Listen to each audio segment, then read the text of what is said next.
Welcome back to the Investor Professor podcast. This is Dr. Ryan Peckham. This is episode 21.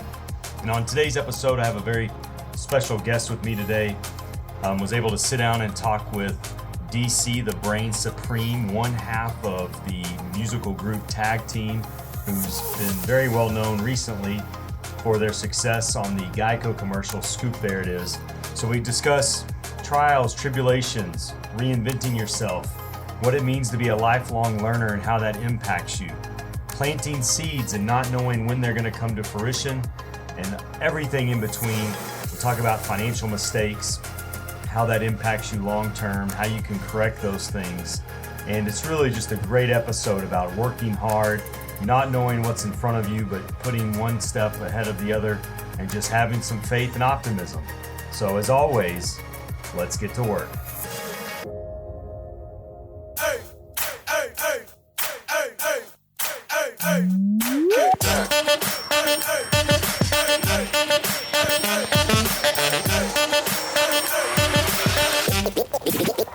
You drop this.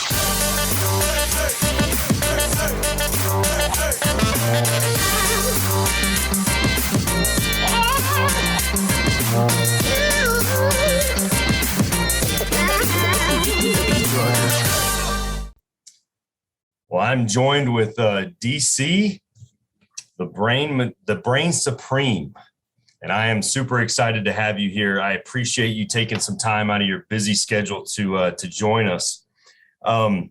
So, DC, I told you I'm a professor, and one of the things I have constantly told my students is that one day you're going to be in the kitchen and you're going to hear a song from your past, and you're going to be like, "Oh, my song's on TV. This is my jam." And you're going to go in there and it's going to be on an insurance commercial, and you're going to be like, "Oh my goodness, I'm old." And so I said that even before y'all's commercial came out, but it just made me laugh so hard because that's the way life seems to be, right? Oh yeah. So I mean, it's a joy to have you on here, and It's a pleasure to be here, man. It's a pleasure to be here. But have you been surprised at not just the resurgence, but I always think about, when I was thinking about just your perspective, I mean, you're on the soundtrack of everybody's life. Yeah. Does that ever hit you? Or are you like, I mean, I can't believe like I'm on the soundtrack of everybody's life? It doesn't hit me in any way. What it really does is, like Spider-Man with great power comes great responsibility. I'm not saying that, but I'm saying that with this gift that I've been blessed with to bring joy to the world, there comes responsibility with it, right? And it doesn't affect me like you would think it does. Mm-hmm.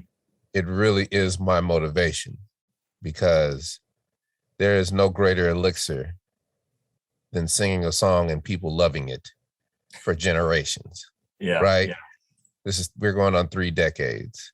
And, the path that I have chosen has been wrought with trauma, difficulties, and whatnot. But through all these years, I have kept playing offense. I've never looked at the glass half empty. I've looked at it always half full, right? And it has just served me in a way that, is astonishing to me, because I love the fact that I can bring joy. Yeah. And I work hard at it every day. And the thing that you have to do when you find out you do something well is that it's not even work. It's all preparation, Mm-hmm. right? All I do is spend my time preparing. I don't know what, but I know if there's something that I think I want, I'm going to prepare for it. Yeah. And when you use different words for different things that you're doing, some people will use grind, some people will use hustle. And I used to use hustle a lot, and it is hustle, and these are hustles. But this is also preparation, right? And if I don't prepare as an actor for a month in advance for that Geico commercial, that Geico commercial is not that Geico commercial. If I just show up and be like, all right, what we doing? Then it's a Geico commercial, but it's not what it is now. And that's the difference, right? Preparation is everything. Preparation can take something mundane and make it last forever. Right. So what was the hardest thing about prepping for that for you? Well, the whole story is, really it goes back to, I'm gonna start here because it's valid. 2011, I get a call from a New York Times reporter asking me, have I seen or read the Gawker article? And I'm like, what's that? And she's like, everybody thinks Barack Obama was in the Whoomp, There It Is video. Can you reiterate? Can you, expand on that? And I'm like, what? Right. And like, everybody thinks that Barack Obama's in your video. And they took one little clip, one little frame, and it looks just like Barack Obama.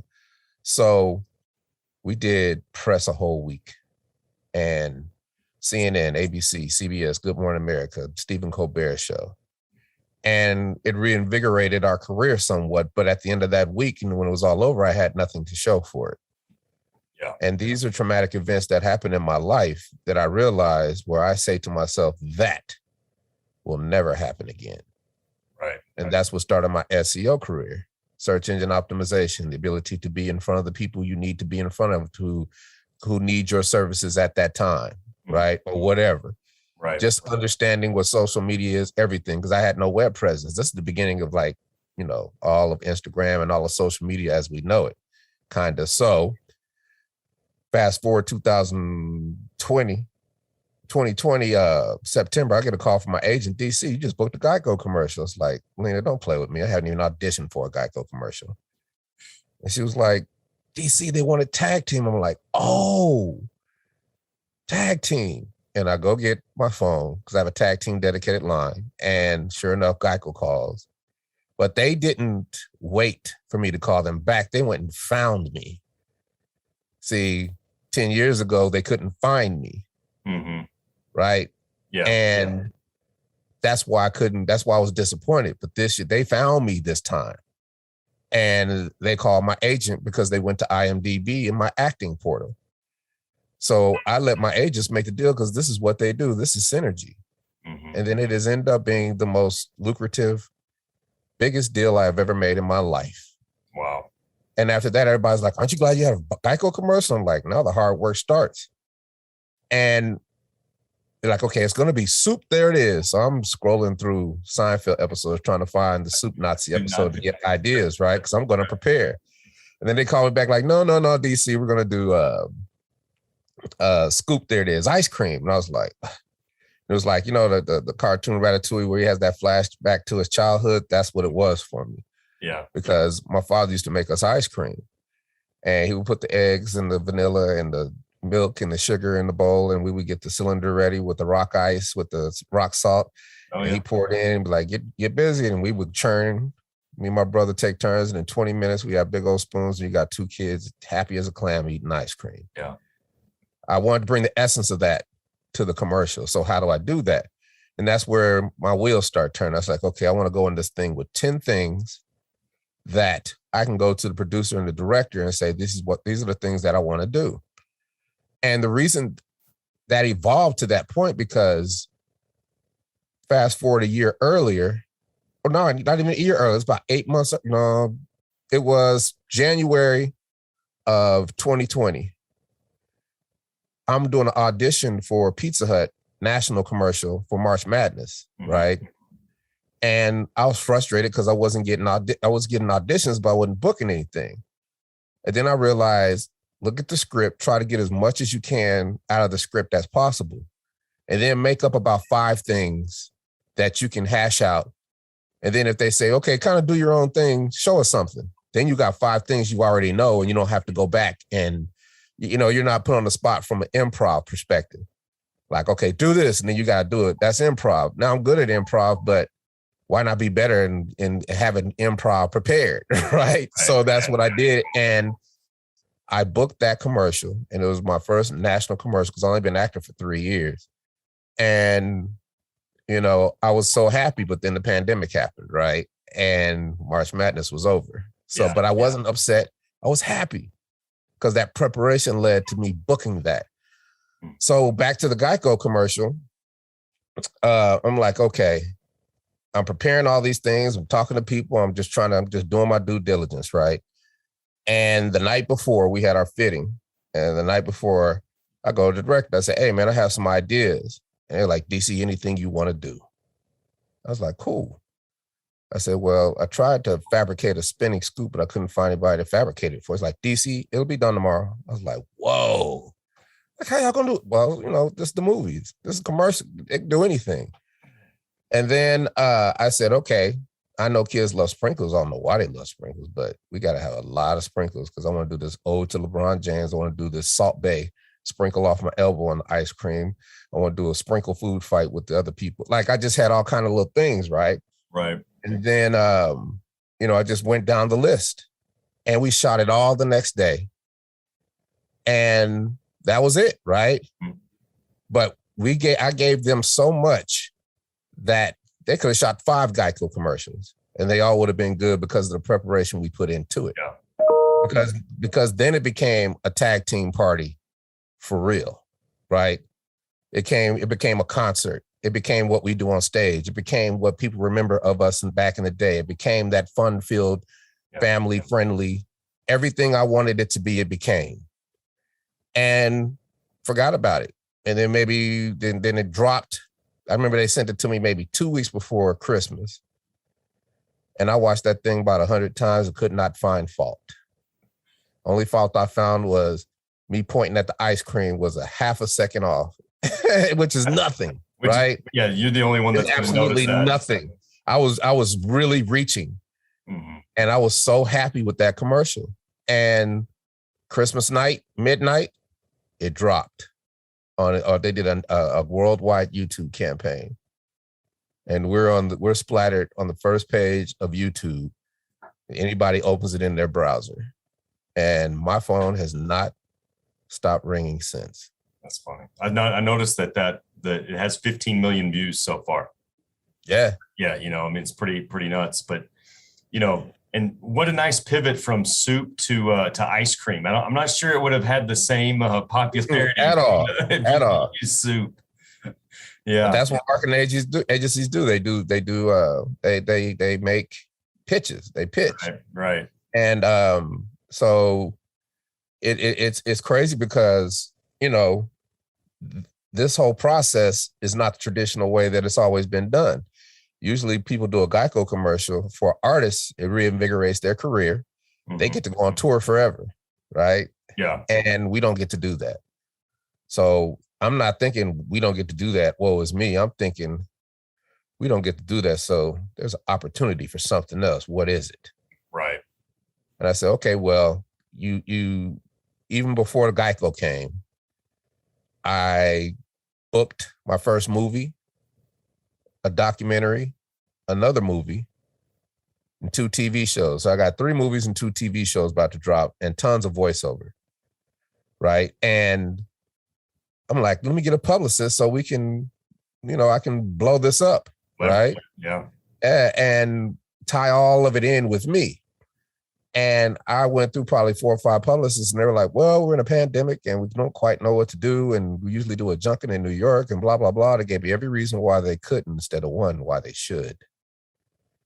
And whenever that happens, people tell me they can't do something or people give me an excuse for something or I get stuck, right? Mm-hmm. I join an organization, society or association. And this is my number one, I call them learn how to learn hustle tactics. Okay.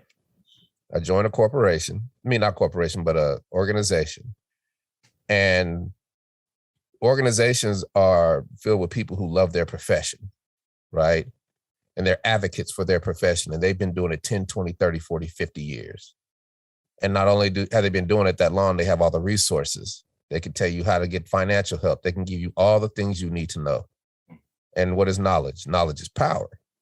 And I joined the Public Relations Society of America. Super Bowl week, 2 days in, I'm on a podcast with this CEO of this big firm. And I raised my hand. I'm like, a press release is relevant. I know press releases are relevant, but how are press releases playing in this season of COVID? And they're like, well, what's it for? And I'm like, well, I'm kind of featured in a Geico commercial called Scoop. There it is. And instantly just blew up the entire chat, took it over. Great. Because everybody couldn't believe I was there. Everybody was like, that's not him. Is it him? Oh my God, my dog loves that. My cat loves, like, everybody was just, the whole chat was just all the way down. And the moderator's like, okay, back to DC's question. And he asked the CEO, our press release is relevant. The CEO was so happy to answer that question. And she was like, yes, because the whole last year's been COVID. The whole last year's been political. And here you guys come, bringing joy to the world, throwing sprinkles, spinning scoops, and DC, you'll smile. And she was like, that press release is going to work. And you're going to go here for all the journalists. You're going to go here for all the TV talk shows. You're going to go here for all the podcasts and make sure your pitches are like this, this, and this. Mm-hmm. And she gave me the entire breadth of her experience in 10 minutes. And it has opened doors for me I never thought imaginable. It has changed my life forever. And is the reason you and I are talking right now. Right. Because I do 3 or 4 of these a day and been doing them. I was doing them before that. Right. But I didn't know. I was just doing them because, they're interviews to me. Mm-hmm. But now there's so much more than interviews. Right. These are portals. These are basically tools to get in reps. Right. Because you're practicing storytelling. You're practicing articulation for voiceover. You're practicing how to meet new people, how to talk to people, different narratives. You're practicing everything that you need to be successful moving forward. And you're getting your message out to the world, which is not really a message, but it can be because you never know who's listening, right? Yeah, it builds your audience, for sure. It builds your audience, and you get to inspire and motivate, if that's possible, right? So I love doing these now. And I'll do the smallest to the biggest. It's not an issue with me. Mm-hmm. And, this has allowed me to always keep thinking and moving ahead and playing offense, because I didn't want to I didn't care just about having a Geico commercial. So after I dropped that press release, the next day, the Dan Patrick Show called. Super Bowl week, we won tag team Super Bowl Friday. They got to be on our show in the morning. Now I'm on the Dan Patrick Show, national TV, talking to Dan Patrick about strip clubs and ice cream on national TV with Geico listening, right. And now what I do is now I can start throwing out my things that I want in the universe, because I'm on national TV now. So it's almost also an experiment. I'm like, okay, we're going to do this tag team challenge. Going to do this TikTok tag team challenge, and it's going to be very big. So y'all keep listening. And they're like, what is it? What is it? And it's like, y'all hear about it. Just go to here, boom, boom, boom. Right. Mm-hmm. And then I was like, I want to be in the Mandalorian live. I'm, working on being in the Mandalorian live action, animation, anything Star Wars universe. And I'm also doing this, and that. Right. And that's what this is for. But everybody that was listening, I let them see me hustle without them seeing me hustle. So if there's a service that I could provide for you, now you get the idea in your head, because I put it in your head. I planted that seed. Right. So 2 days later, Geico calls me like, hey, what's up with that Scoop There It Is challenge? You want to be a part of that? You're listening. Now, I get to throw my pitches out in the universe, and every pitch is not going to work. And I'm not emotionally attached to any of them. I just plant seeds and keep it moving. Right. And it has served me in a beautiful way all my life. I've always done that in different variations of forms, different metaphoric explanations of how to do it. But it all boils down to preparation, hustle, offense, and just staying positive, man. Yeah. So that natural optimism and positiveness you have, like, where did that come? When you look back, where did that come from? Or have you just always been optimistic? You don't get nowhere worrying about the problem. The only way you get somewhere is you worry about you look at the solution. Right. If there's and you know, you got all these gurus out here saying keep, you know, you see them on, you see it on social media and memes and stuff like that. Don't be around negative people. Keep negative people away from you. Negative this, don't do negative, don't. I'm like, but what if the most negative people in your life are the people that you love, right? Mm-hmm. So it's like you have to switch into bizarro thinking, because like right now we're living in a bizarro world, aren't we? For sure. And if we're living in a bizarro world, I flourish in a bizarro world because I stay positive. Just because the bizarre world is bad and Superman don't mean it got to be bad here. Yeah. It's just backwards. It's just another way of thinking, right? Yeah, and you seem very good at being able, like, you control the controllables. Like you control the things you can control. You control. That's it. That's all we got. Being able to educate yourself, right? Yes. I mean, I've read about, you talked about having a bad music contract from the get-go. And so you basically taught yourself to be a paralegal. Basically. Right. Right. You fought that for what, 15 years? Is that right? Yeah. And it's funny. And the only reason I was able to do that is happenstance, because we would go to the record label in LA, and they would give us a big stack of papers. And I'd be like, what am I gonna do with this? It's like, well, those are all the articles and those some of the contracts and your itineraries and just the whole timeline, the whole paper trail of Tag Team, right? Mm-hmm. I just dump it in a FedEx box, send it to my mom. She put it in a trunk. So when it came time, I was like, wait a minute, let me digitize all this. I digitized it. Now I have all this discovery, because that's what it is. Right. And now I get to, one record company went bankrupt. Another record company bought it out of bankruptcy, but they took the publishing, which they shouldn't. So now the legal battle ensues, and we're the pawns in the middle. So, okay, let me look at both of y'all, see what y'all doing. But I can't do it unless I learn the language. Mm-hmm. So I have to learn what emotion is. I have to learn how you get a case bought in front of a district court. I have to learn how it goes up the chain all the way to the Supreme Court. I had to learn all of that. Right. And I did. And I had to put the discovery together. I had to go back and get case law. I had to go back and get the transcripts of every case that they had and every case this record company had against it that dealt with Whoomp. There it is, and have it ready. So when I had my day in court, I was fully prepared. Now, and was that a battle over y'all's royalties? Is that pretty much what it was over, or it was a battle over the rights? The right. We always owned 50%, so we were going to be we always owned 50%, but the other 50% was what was being fought over. Okay, but the 50% we own is controlled. That they were fighting over the control of the whole thing, right? Because we signed one little thing called administration, which is basically saying we can keep charging y'all forever, because it's like recoupment in the record industry. Okay. All them limos and all that stuff like that, you got to pay for that. So if your record don't make money, you owe the record company money. So all these things, they can just keep coming up with different ways to keep milking you and never have to pay you, right? And we got paid. We got a lot of money, but we didn't get what we were supposed to get. Mm-hmm. So I learned what all that was. I had a lot of good help, and I watched it. So do a lot of young artists come to you for advice that when it comes to doing their stuff? Oh yeah, they come to me advice all the time, but I'm not about to waste my time with them, because everybody wants to be a star. Nobody want to put in this work. So what I do is funny, because what I do, I say, oh, okay, I'll help you. I say, here's a link. In that file, there's a book or a video. Read it or look at that video and get back with me. Right? That's a good test, right?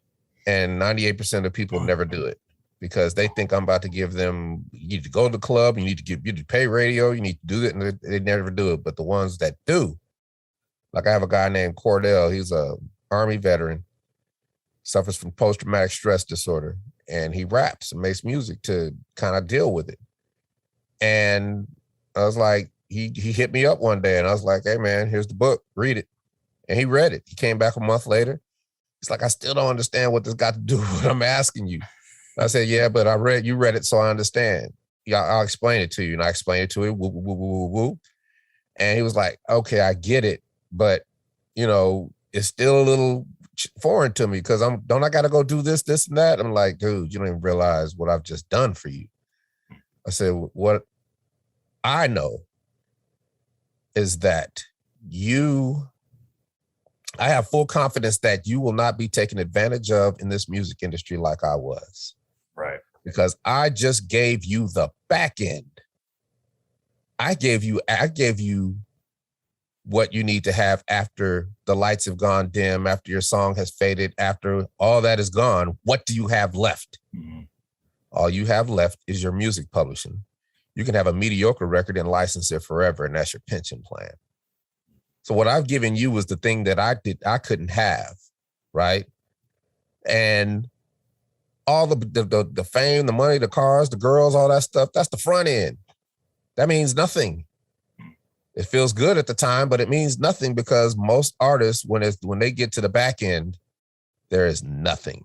Right. And then they become old and bitter.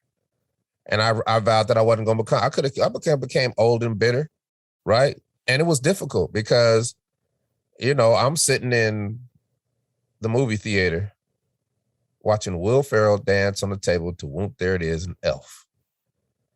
And two things happened.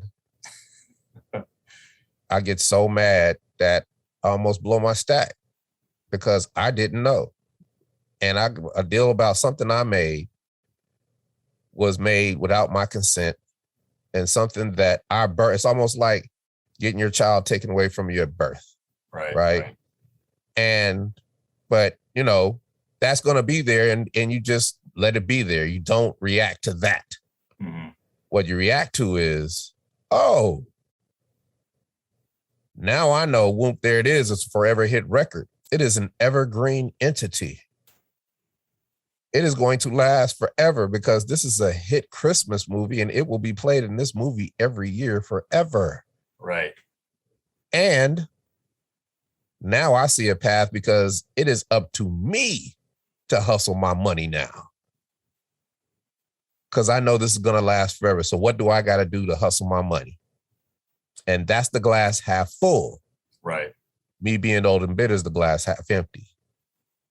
It is easy to fall into that hole because for men especially, you have to be able to sequester your pride. You have to be able to sequester your ego. And if you can do that, and as time goes on and as life goes on, you'll realize that all the opportunities you think you missed, all the mistakes that you think you've made that have ruined your life, you can still correct it. Right. You still have time on your side, Still have time on your side because you're still breathing, right? Right. So I'm like, okay, sometimes in life, we think we miss those opportunities. I'm in the bowels of Disney, right? 1995. And I am teaching Mickey Mouse and Minnie Mouse how to rap. What? In Disney. Yeah. And they're talking to me about animation. And we're having a good time and boom, boom, boom. And then it just goes on to the next thing. But 10 years later, you think about it and you're so upset with yourself because I was there, right? Because I know how to do voiceover now and I was there. I had the opportunity. I was there. Right. I beat myself up for that for years. 96, I'm in the office of newly formed head, New Line Cinemas with the president, because him and my manager went to college together. And he's like, yeah, we might want to cast you for this movie I'm working on. We're still working on the leads. It's between Wesley Snipes and LL Cool J. And it's a vampire movie called Blade. And I'm like, yeah, just talk to my manager. And I just beat myself up for years because I was there. Right. Right. But if you wouldn't have had the regret over those situations, that's the beauty of it, right? Yeah, it's what has allowed you to be able to take advantage of everything today. Yes, because sometimes in life, we're just not ready. Right. That's okay. My Aunt Judy told me that. She told me that everything made sense. Said, sometimes in life, just not ready, baby. I was like, that makes so much sense. And look at me now. I stand before you, 4 movies in the hole, 2 TV shows, tons of voiceover. Right. Trying to get in Star Wars universe. About to do 5 auditions after I get off with you. Right? Mm-hmm. I am a voice actor. Right. I am an actor. And now I have another evergreen product, which is going to be, in the end, this Geico commercial, which will last forever. Right. Because there's a catchphrase attached to it. I'm really trying to remember another catchphrase commercial, the only one that I think we're in the air, the rare air with "Where's the beef?" Right. Right. I'll be honest with you. So I went and listened to the old song, and I had trouble. Like I hear the Geico version more than I hear the old version, especially the chocolate, the chocolate part. Yeah. I mean, like I see you on stage one day trying to sing that song, and you're gonna sing the Geico version. You know. No, but here's the beauty of it. Here's the beauty. I got a great story for you. This is the first show after. This is like in April. They're like, we want tag team at the Florida State Fair, Clay County State Fair.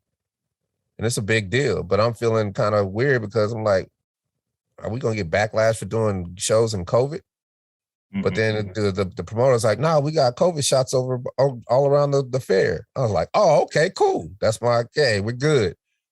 So I'm like thinking, man, everybody's just coming up to me talking about how much they love that commercial and that their daddy got cancer and he's on his deathbed. But every time that commercial comes on, you bring him back to life. Like I get letters, stories, all kind of stuff like that of the joy that I bring people. And I'm like, dang, how would we perform this if we did it? Right. Because I know I kind of want to do it, but I don't know if we should do it because that's kind of corny. I don't know. So I just like, forget it. We're going to do it. And what I did is I told the promoter, we're at a fair. I was like, give me ice cream 25 minutes in, just put a bowl on the corner by them drums. I'll take care of the rest. And we finished Whoomp, there it is. Everybody's happy. It's the encore. And I'm like, wait a minute. What am I forgetting? Then I got my spin and scoop and I start walking out. What am I forgetting? And I got the ice cream. I'm eating the ice cream. And everybody's like, no, they couldn't be doing it. And then they erupt into a soccer stadium chant. It's like 4,000 people out there of Scoop, there it is. And as it dies down, I just point to Steve and he goes, Tasha. And he just pushes it. And when that French vanilla Rocky Road chocolate peanut butter cookie dough comes in, it is just euphoric. So funny. And we have been doing that encore every show. And that is probably the best part of the show. Yeah. Because they get to hear me go sprinkles crazy at the end, right? Yeah. And it is just one of the most amazing things to experience. Do you think you enjoy and appreciate it more now, like than when you were younger and when the song kind of blew up originally? That's the funnest part of this whole experience is that I appreciate it so much more. Yeah. And I have a lifetime of experience, of education, to keep it going forever, because I vowed to myself that I would not leave this earth regretting something I wanted to do that I didn't do. Yeah. I've got tutors for everything. I'm making music again. I'm doing everything I ever wanted to do. I'm about to learn French. I'm about to learn Spanish. I'm about to learn the languages of the places I need to go to get this money. Right. And all the biggest tour, concert, or festival, everything that has to do with the worldwide music is in France. Mm-hmm. So I better learn how to speak French because I got to go there so we can be global. Right. And when the Olympics came and it's simulcast all over the world, now the world knows about Scoop, there it is. Mm-hmm. That's awesome. And I'm getting calls from everywhere. About to go to Cancun, about to go to Canada. And now it's up to me to hustle. Mm-hmm. Then, we shot our second Geico commercial because of COVID. We're supposed to do a promo in New York where it's going to be a big concert Labor Day weekend. And we're going to give away 5,000 pints of ice cream, tag team ice cream, right? Mm-hmm. and the Delta variant killed it. But then they were like, well, let's just make another commercial. We're going to do a music video style. And then we're going to blow up the ice cream. And then people got to do a TikTok video and be a part of a sweepstakes to win a pint. And man, and you know that ice cream is going to be in every store. And yeah, but see, everybody's trying to figure out how to do it, but I'm behind the scenes.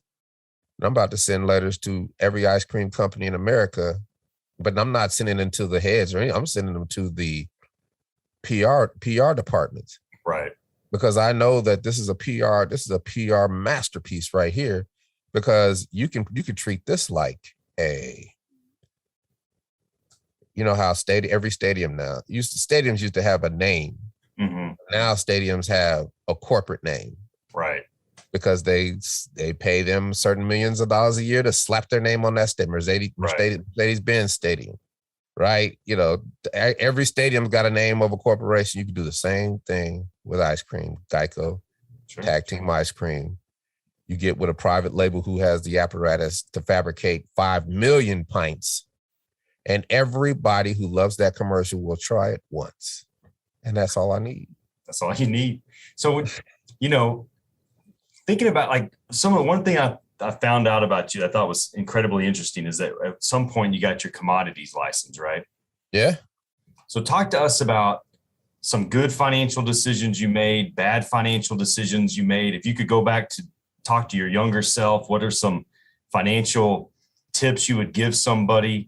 What do you do currently for your investments? Just talk to us a little bit, not without any, details of sharing too much, but just talk to us about your financial philosophy a little bit.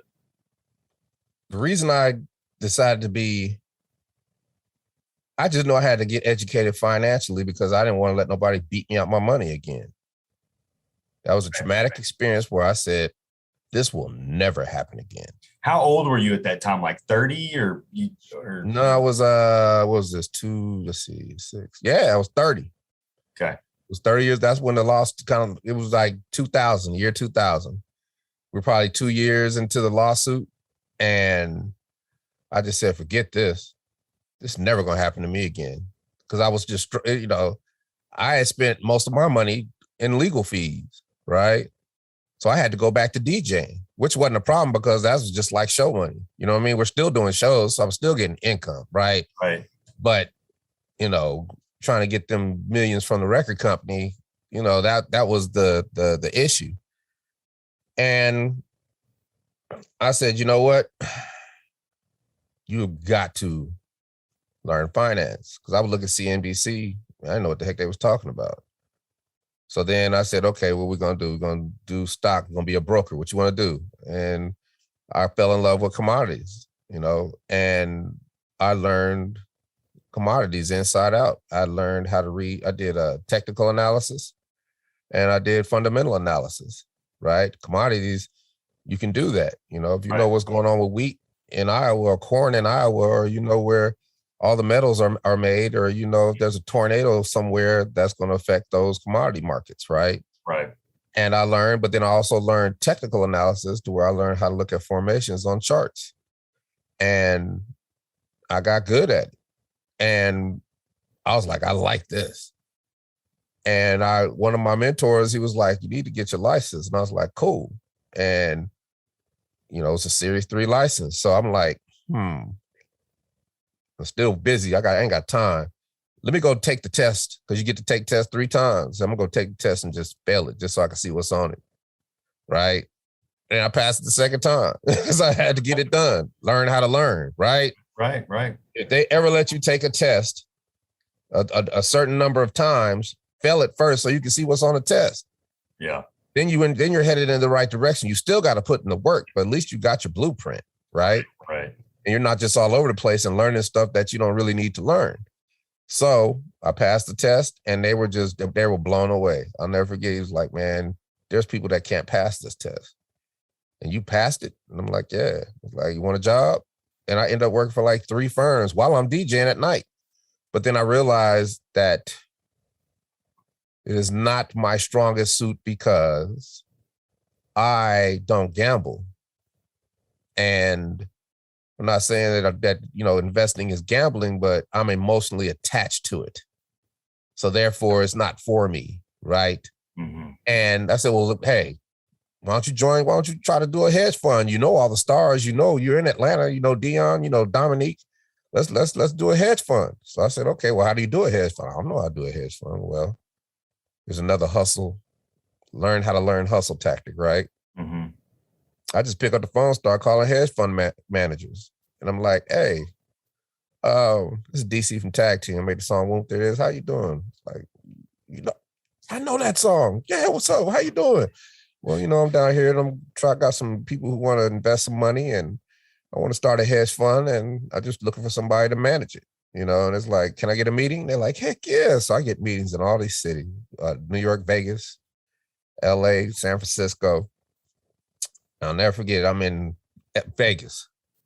I'm in the boardroom. We have the pleasantries. Everybody's doing their fan thing. And I'm like, why should I let y'all manage my money? Because I got Dominique, I got Dion, I got the Falcons, I got everybody. I got Jermaine, I got all these artists. These are all my friends. Mm-hmm. And they're like, wow, DC, because of this and our returns this, and we do this and this and that, and we do this and we do this and do that, this and this and this. And what they didn't realize is that while they were pitching me, they were teaching me. And by the time I did that round robin, I knew exactly what a hedge fund was. And it wasn't for me because it's about selling financial services that I knew nothing about. And I hadn't been in the game that long. Plus, it took me away from what I loved the most, which was music. Right. But I did, sometimes things don't go your way. Doesn't mean they didn't go right. Because I told you at the beginning of 2000, I didn't know anything CNBC was talking about the year 2002. I knew everything they were talking about. Yeah. And that so fast. Yeah. And just being able to use that information personally. I mean, even if you didn't do it professionally, I mean, it safeguards your family, the decision making that you have for your companies now. I mean, it makes a profound difference. And it's beautiful because that led to, well, what are you going to do now? And I was like, well, and I'm into the self-help thing. And I really don't remember what it was, but it was basically run your life like a corporation. Oh, well, what's the first step? Well, get your credit right. I always wanted to get my credit right. Let's get your credit right. Mm-hmm. Found some mentors, got my credit right. Well, what kind of corporation you going to have? You're going to have an LLC? No, I don't do LLC. You're going to do an S Corp or a C Corp. I want to do a C Corp because I plan to make a bunch of money. Back then, C Corp was good because you had, they change tax codes every year. So depending on what it is, you got to be on top of it so you can take advantage of what there's going to be two sides of everything. There's going to be a side where people flourish on it, and there's going to be a side where people don't. Yeah. Right. So you got to be all in all the time to figure out what that is and see it when it happens, because it happens every year. So I'm a C Corp, and I started CLG Investments Inc. in 2002 because I thought I was going to have a hedge fund. Right. So that's where it comes from.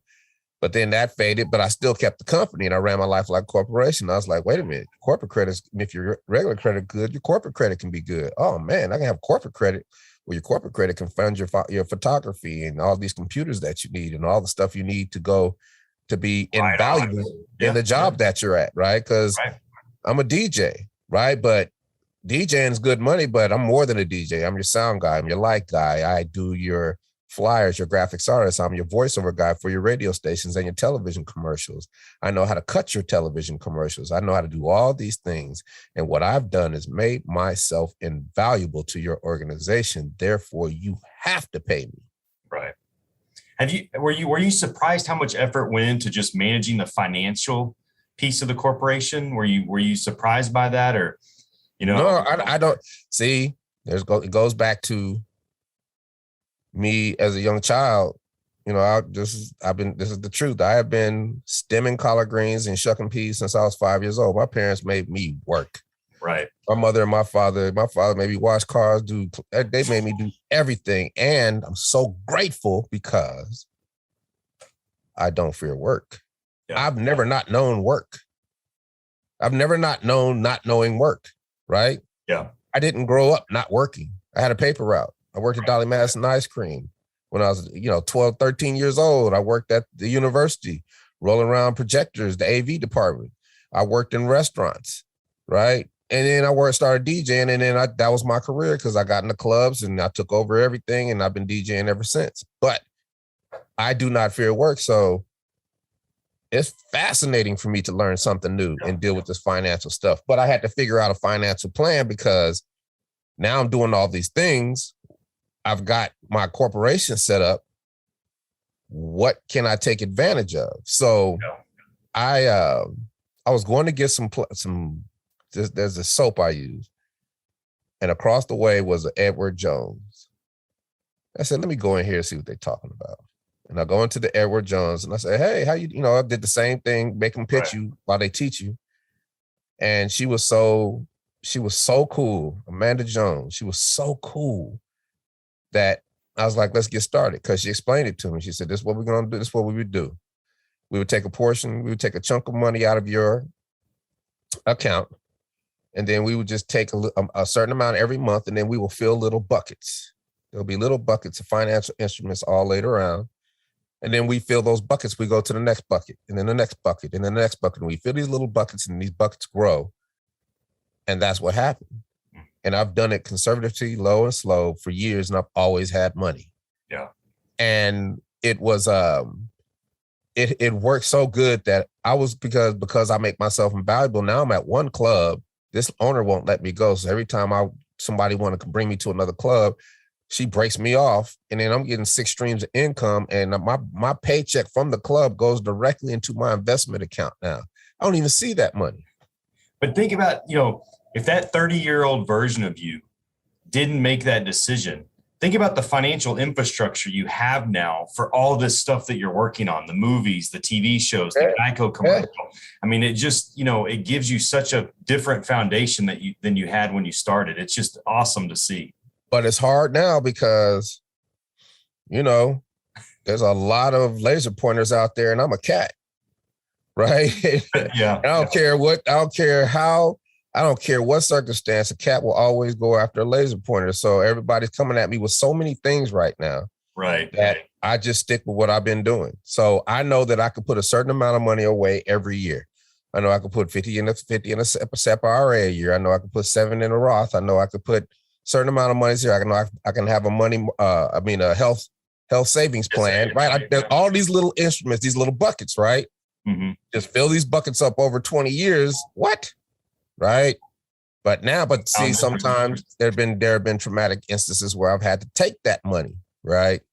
But because I had it in those instruments, I didn't get taxed for it because I got penalized for it because I had to take it out early, but I didn't get taxed for it because it was an off year and the write-off took care of it, right? Yeah. So you strategize over years on how to take care of yourself. And then 2015, I just said, I don't want to be a DJ no more. I don't want to be a 50-year-old DJ. We're still doing shows, but the DJ was just easy money.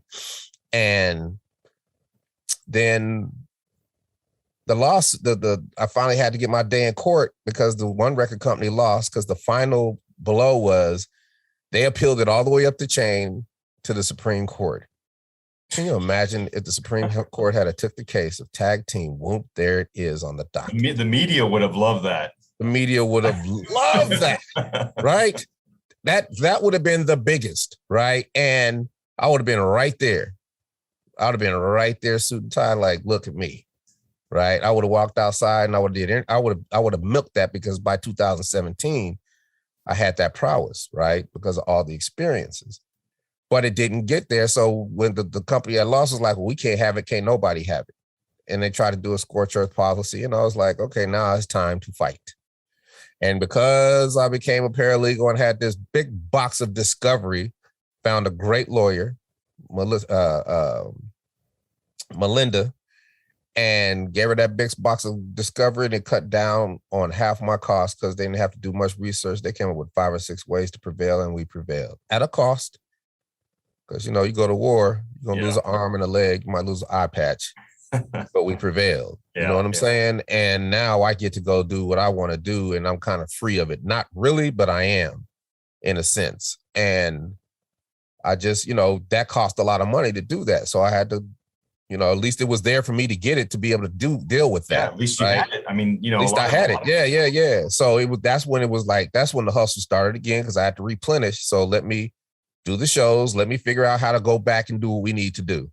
Right. And I had an instance again where everybody's like, I'm trying to get on rosters to get shows. And they're like, well, you only got one song and it was a long time ago, so we don't know if we could put you on the rock. And I was like, you know what? Let me join the International Entertainment Buyers Association, right? Because in concert touring, you have a hierarchy. You have the buyer, the person who wants to put on the tour. Then you have the venues. Then you have your big time promoters, which is Live Nation, Ticketmaster, iHeartRadio. Then you have your mom and pop promoters, who are the very people that were telling me that they can't put me on a roster because I only got one song. Then you got your managers, then you got the artists. I effectively cut out the middle. I go to their convention, 5,000 strong. Me and Chubby Checker, the only black dudes in there. I've got a big Whoomp, there it is t-shirt on. I'm billboarding.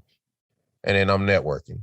And all of a sudden, I didn't realize how many different varieties of entertainment there are. That because we're a clean 90s rap nostalgic show, you can drop us in anywhere. Right. And we'll do well. And because we only got one song, that's all you might need, is for us to drop us in a state fair for an intermission, or drop us on the Ice Capades, or let us do a rodeo, or let us do a casino show, or let us do this. Now we're doing shows. And I have not looked back. Yeah. And now the sheer variety of shows we do, because we're clean, is astonishing.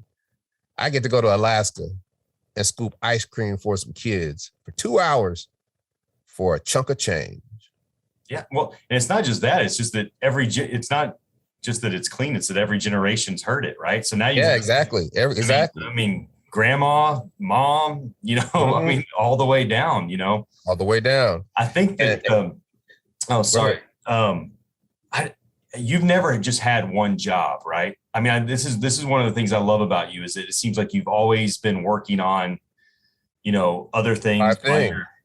But see, and the beauty of that is, and don't let people tell you this, because people are if you want to do 5 things, do it. Because people are going to tell you, you got to pick one thing. Yeah, okay. You're a jack of all trades, master of none. Yeah, my father used to tell me that. I said, yeah, but if you live long enough, hustle hard enough, learn how to learn and play offense, you become masterful at all those trades. Well, and now they serve you, and they turn into hybrids that are only custom to you. Yeah. And when you're planting those seeds, like you discussed, you don't know how long it's going to take one of them to come up. And I've kind of been the same way. Having one job actually terrifies me. Oh my God. Having one stream of income just absolutely terrifies. And that's the conversation I had with my agents. They're like, so what do you want, DC? I said, I'm good. You guys do a good job for me. I was like, DC, what do you want?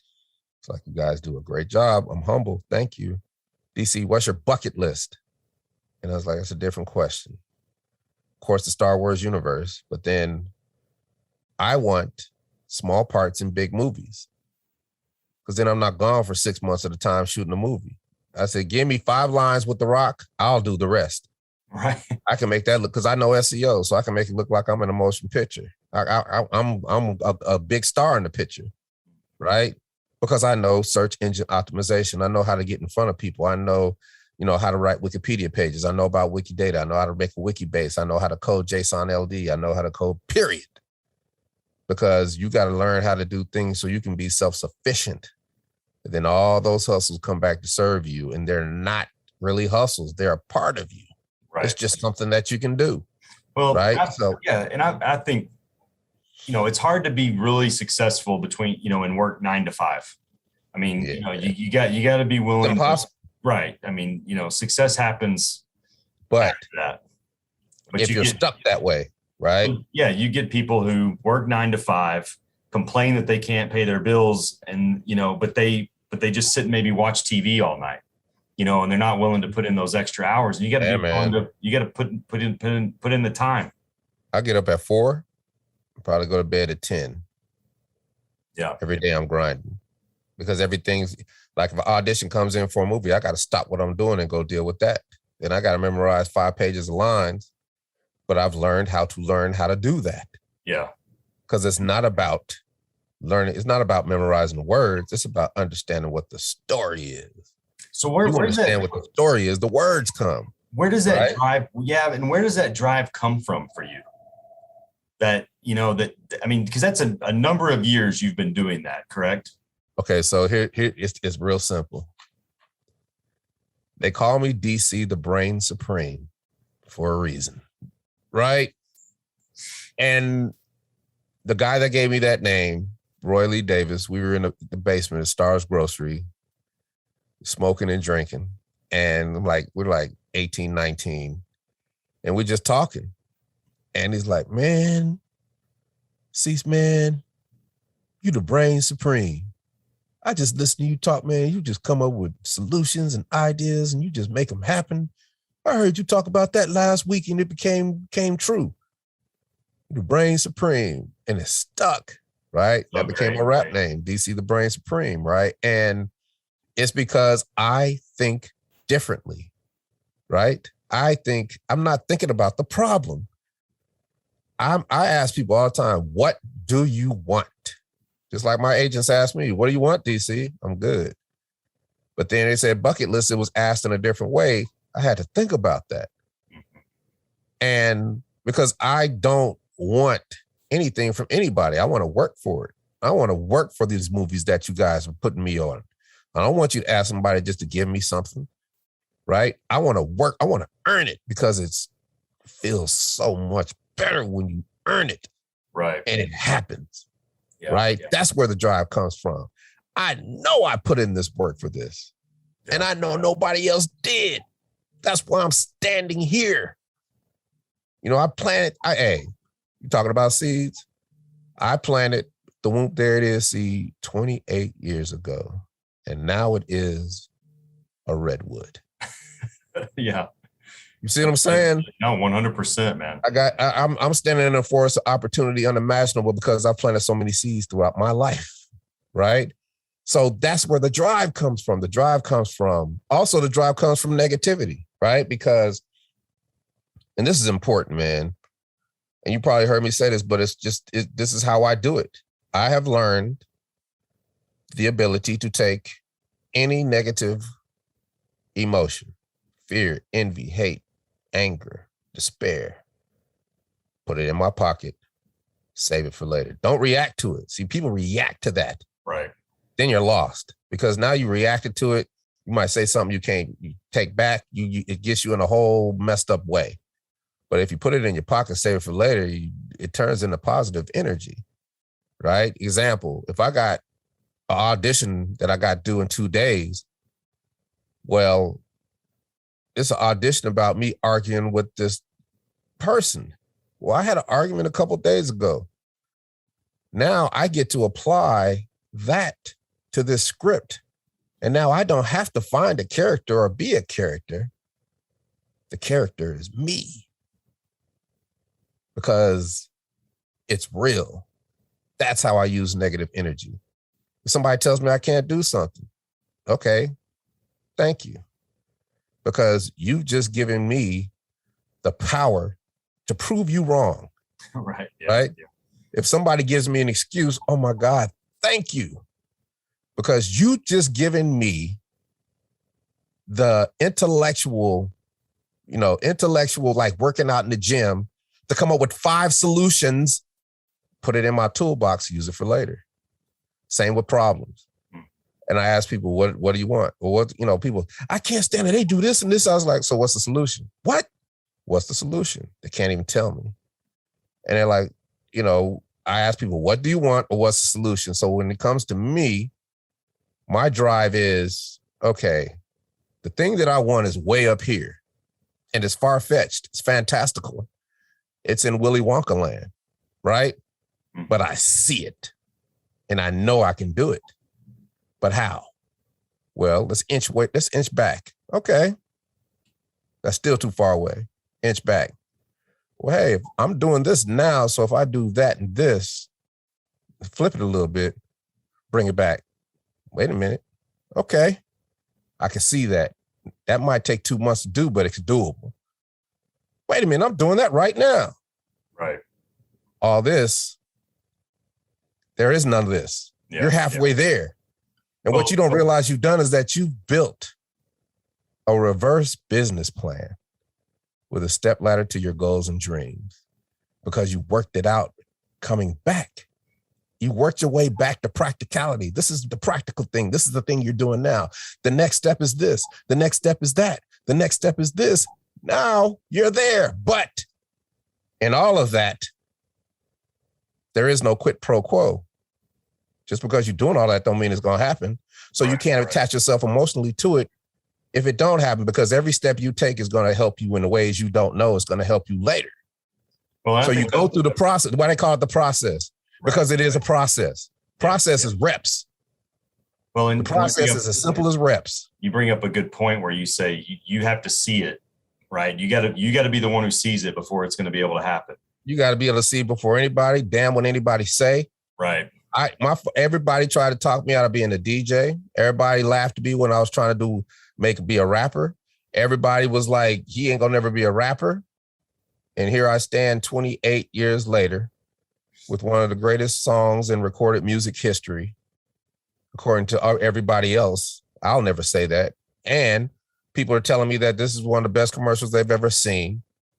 So I think I tell you my drive comes from all the people who have ever told me I couldn't do something, and I get to look them in the eye and don't even have to say nothing. Right. And I think that's such an important lesson, and maybe that's where I want to be cognizant of your time, but yeah, man. That's such an important message, especially for young people, because everybody was once a beginner.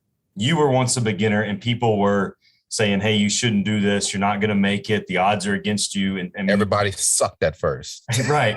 Exactly. Well, but not only, but even after, your song, y'all's song hit, I mean, you still faced adversity throughout it's not like it got so much easier after that happened. I mean, it's still a process.